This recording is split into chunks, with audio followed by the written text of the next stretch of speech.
Friends, आज हम बात करेंगे एक बहुत ही इम्पॉर्टेंट कंडीशन के बारे में, जो कि ना तो कोई एक डिजीज़ है ना ही इलनेस, बल्कि एक मेडिकल कंडीशन है जिसे हम पूरी तरह से ठीक कर सकते हैं। जी हाँ, वेजाइनिस्मस।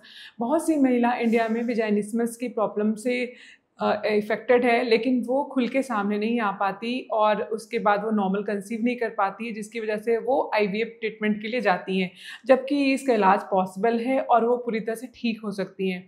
तो जी हाँ, आज हम बात करेंगे मेडिकल कंडीशन वेजाइनिस्मस के बारे में, जो क्यों होता है, इसके क्या कारण हैं और इसे हम किस तरह से ठीक कर सकते हैं। सबसे पहले बात करेंगे वेजाइनिस्मस होता क्या है। वेजाइनिस्मस में योनि के चारों ओर की मांसपेशियां जब भी अटेम्प्ट टू पेंट्रेशन किया जाता है या वेजाइनल टैम्पून इंजर्ट किया जाता है या फिंगर पार्टनर का या पिनाइल इंजेक्शन करने की कोशिश की जाती है, तो वो मांसपेशियां जो होती है उनके चारों स्वतः कॉन्ट्रैक्ट कर जाती है, जिससे वो रास्ता क्लोज हो जाता है और पेंट्रेशन पॉसिबल नहीं हो पाता है। एक मॉडल है जिसमें आप समझ सकते हैं, ये एक वेजाइनल ओपनिंग है जिसके चारों ओर की मांसपेशियां होती है जो वेजाइना कॉन्ट्रैक्ट रिलैक्स करती है।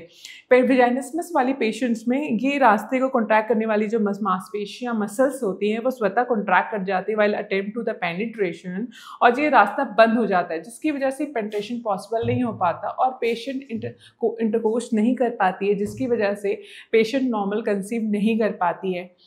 अब हम बात करेंगे कि इसके क्या कारण हो सकते हैं। जब भी हम इस तरह के पेशेंट्स को एग्जामिन करते हैं तो हमें बिल्कुल नॉर्मल फाइंडिंग्स मिलती है। एक्सटर्नल फाइंडिंग और इंटरनल वेजाइनल फाइंडिंग सब कुछ नॉर्मल होता है, ये बिल्कुल नॉर्मल फीमेल होती हैं, बट ये हमें नॉर्मल वेजाइनल एग्जामिनेशन भी अलाउ नहीं करती हैं। ये कई कारणों से हो सकता है, जैसे कि कोई पास्ट लाइफ में कोई ट्रॉमेटिक हिस्ट्री रही हो, चाइल्डहुड अब्यूज, सेक्सुअल अब्यूज की हिस्ट्री रही हो, या पास्ट किसी तरह का डर या कोई रिलेशनशिप इनका खराब रहा हो, जिसकी वजह से इन्हें डर होता है इंटरकोर्स और सेक्सुअल रिलेशनशिप में जाने में।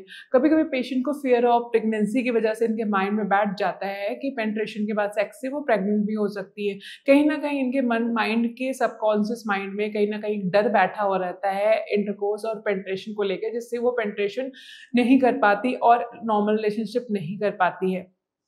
इस वेजाइनिस्मस से क्या क्या समस्याएं का सामना महिलाओं को करता है। पहला तो पेनिट्रेटिव सेक्स नहीं करने की वजह से शादी के बाद महिला और पार्टनर के बीच के संबंध खराब होने लगते हैं। दूसरा, सेक्स नहीं करने की वजह से पेशेंट कंसीव नॉर्मल नहीं कर पाती, जिसके बाद वो आईवीएफ के तरीके से कंसीव करने की कोशिश करती है। तीसरा, कभी कभी इस वेजाइनिस्मस की वजह से मेल पार्टनर में ऐसा देखा गया कि उन्हें इरेक्टाइल डिसफंक्शन या फिर प्री मैच्योर इजैकुलेशन जैसी सेक्सुअल डिसफंक्शन की समस्याएं भी होने लगती है। तो में वेजाइनिस्मस दो तरह का होता है। पहला है प्राइमरी वेजाइनिस्मस, दूसरा है सेकेंडरी वेजाइनिस्मस। प्राइमरी वेजाइनिस्मस की पेशेंट्स में उसने कभी भी पेनिट्रेटिव इंटरकोर्स नहीं किया हुआ होता है, और ये मोस्टली साइकोलॉजिकल रीजंस की वजह से होता है। फियर, कहीं ना कहीं उसके सबकॉन्शियस माइंड में एक डर होता है और जिसकी वजह से वो सेक्स नहीं कर पाती है, पेनिट्रेटिव सेक्स नहीं कर पाती है। सेकेंडरी वेजाइनिस्मस में महिला पहले पेनिट्रेटिव सेक्स की हुई होती है, लेकिन कुछ टाइम के बाद या कोई वेजाइनल ट्रॉमा, इन्फेक्शन या कोई सर्जरी हुई हो जिसकी वजह से उसको पेन या दर्द होता है, जिसकी वजह से वो अलाउ नहीं करती है। जो भी वेजाइनल सिम्टम्स हमें मिलते हैं वेजाइनिस्मस के पेशेंट को, उसको हम 5 तरीके से ग्रेडिंग करते हैं। ग्रेड 1 में पेशेंट्स अपने आप को नॉर्मल रिलैक्स कर पाती है while the penetrative examination, and grade 2 में पेशेंट बिल्कुल भी अपने आप को रिलैक्स नहीं कर पाती। इस तरह से हम पहचान जाते हैं किस ग्रेड में पेशेंट्स को प्रॉब्लम है। थर्ड ग्रेड में पेशेंट को जैसे हम एग्जामिनेशन की कोशिश करते हैं, वो अपने बटक को लिफ्ट करके टेबल की थोड़ा पीछे चली जाती है, वो अलाउ नहीं करती है हमें एग्जामिनेशन के लिए। ग्रेड 4 में पेशेंट बिल्कुल भी टच भी अलाउ नहीं करती है, टच के बाद ही वो घबरा जाती है। ग्रेड 5 में हमें कुछ सिम्टम्स, सिस्टमैटिक सिम्टम्स देखने को मिलते हैं, जैसे घबराहट, नौजिया आना या उल्टी आना, या घबराहट के मारे वो बिल्कुल भी रोने भी लग जाती हैं कभी कभी पेशेंट्स।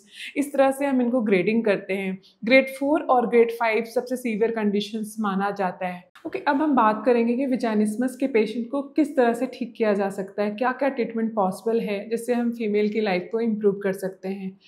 सबसे पहला होता है साइकोसेक्सुअल काउंसलिंग। इसमें ये बहुत इंपॉर्टेंट होता है। ये सबसे पहला स्टेप होता है पेशेंट की प्रॉब्लम को समझना। हम सबसे पहले इसमें पेशेंट की प्रॉब्लम को समझते हैं, फिर हम कपल प्रॉब्लम समझते हैं, कपल काउंसलिंग करते हैं। ये साइकोलॉजिस्ट भी कर सकते हैं, क्वालिफाइड सेक्सुअल काउंसलर भी कर सकते हैं, या फिर अपने गायनेकोलॉजिस्ट से भी आप खुल करके बात कर सकती हैं। आपको अपनी प्रॉब्लम समझानी चाहिए कि किस तरह का डर या कोई प्रॉब्लम तो नहीं है, क्या कंसर्न है आपका या आपके पार्टनर्स में क्या प्रॉब्लम है। आप खुल के बात कर सकती हैं, जैसे डॉक्टर समझते हैं आपके प्रॉब्लम को, उसके बाद से आपको ये सजेशन, ट्रीटमेंट, करेक्ट एडवाइस वो बताते हैं। इसमें कुछ टेक्निक्स है, काफ़ी हेल्पफुल है, जैसे माइंडफुलनेस टेक्निक्स, ब्रीदिंग टेक्निक्स। उसके अलावा आपको कुछ एक्सरसाइज समझाया जाता है और इसमें Kegel exercise, pelvic floor exercise काफ़ी इंपॉर्टेंट रोल प्ले करता है, जिसके थ्रू हम पेशेंट्स को कुछ हद तक रिलीफ दे पाते हैं। उसमें दूसरा है वेजाइनल रिलैक्सेशन थेरेपी, जिसको हम डायलेटर थेरेपी भी कहते हैं।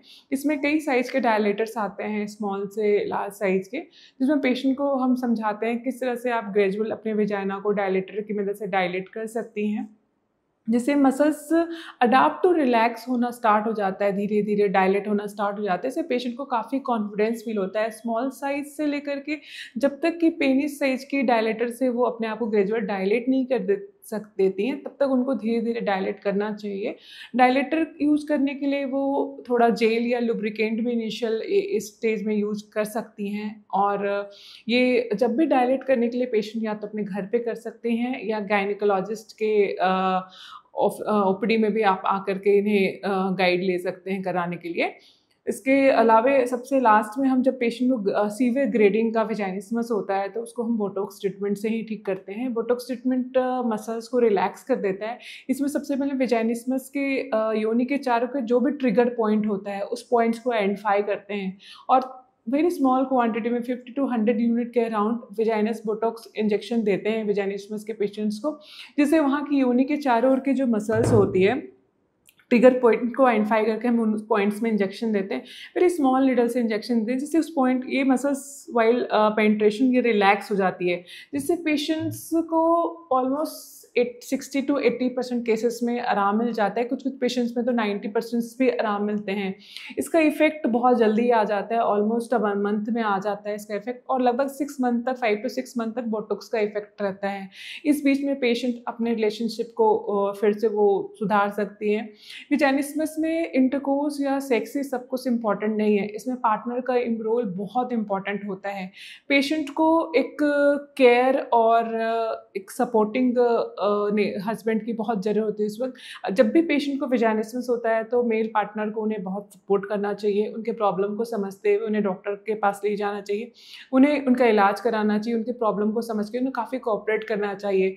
जब एक हेल्दी इन्वायरमेंट में पेशेंट का ट्रीटमेंट होता है तो पेशेंट काफ़ी ठीक हो जाती है और वो नॉर्मल कंसीव कर पाती है, जिससे उन्हें आईवीएफ कराने की ज़रूरत नहीं पड़ती है। अगर आप में इस तरह के किसी तरह के सिम्टम्स हैं तो आप हमें मैसेज में बता सकते हैं, जिससे हम आपकी मदद कर सकते हैं और हम आपके प्रॉब्लम को समझ सकते हैं।